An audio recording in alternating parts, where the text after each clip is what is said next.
ملک پاکستان نون league کی حکومت کے لیے نہیں بنا، پی ٹی آئی کی حکومت کے لیے نہیں بنا، پیپل پارٹی کی حکومت کے لیے نہیں بنا، عالم کفر کی کسی حمایت یافتہ جماعت کی حکومت کے لیے نہیں بنا، ملک پاکستان صرف اور صرف نظام مصطفیٰ کے لیے بنا۔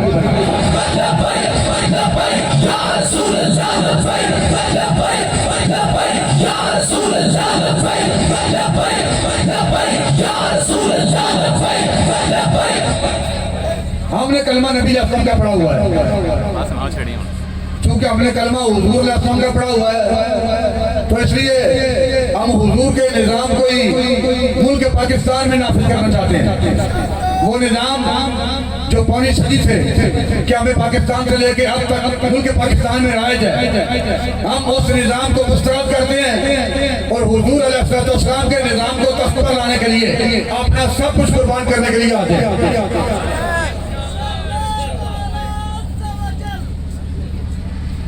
ملک پاکستان میں ایک طرف Noon league, P T I, people party یہ ساری سیاسی جماعتیں اور دوسری طرف تحریک لبیک پاکستان، باقی تمام سیاسی جماعتیں انگریز کے قانون کو مضبوط کرنا چاہتی ہیں اور تحریک لبیک پاکستان بطور امیر المجاہدین رحمۃ اللہ علیہ نہ کسی کو گرانا چاہتی ہے نہ کسی کو اٹھانا چاہتی ہے، فقط حضور علیہ السلام کے دین کو تخت پر لانا چاہتی ہے۔ اس کے علاوہ تحریک کا کوئی مقصد نہیں۔ اس کا منشور اسلام، پاکستان اور عوام ہے۔ حضور کی ذات پہلے ہے، دین پہلے ہے، ملک اور عوام بعد میں ہے، اور تحریک لبیک پاکستان ملک پاکستان میں نظام مصطفیٰ کو نافذ کر کے حضور علیہ السلام کے غلاموں کی خدمت کے لیے آتے ہیں۔ اس سے پہلے جتنی کالیں آئیں وہ ناموس رسالت کے تحفظ کے لیے تھیں، ختم نبوت کے تحفظ کے لیے تھیں۔ اب تو جو کال تحریک لبیک پاکستان کے پلیٹ فارم میں دی جا رہی ہے وہ مہنگائی کے طوفان کے خلاف عوام کی بہتری کے لیے ہے، اور یہ کال ثابت کر رہی ہے حضور علیہ السلام کا کلمہ پڑھنے کے بعد حضور کے غلاموں کے ساتھ کھڑے ہیں، اور اس مہنگائی کے طوفان کے خلاف تحریک لبیک پاکستان میدان عمل میں ہے۔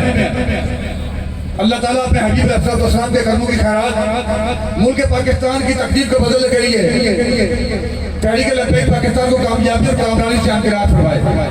بھائی کلمہ پڑھنے کے بعد فیصلہ عوام نے کرنا ہے۔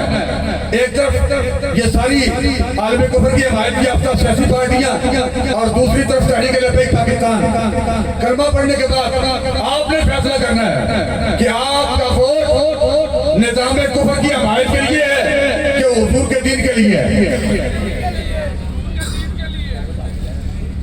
انشاءاللہ ہمارے نوٹ بھی حضور کے دین کے لیے ہیں اور ہمارے ووٹ بھی حضور کے دین کے لیے ہیں۔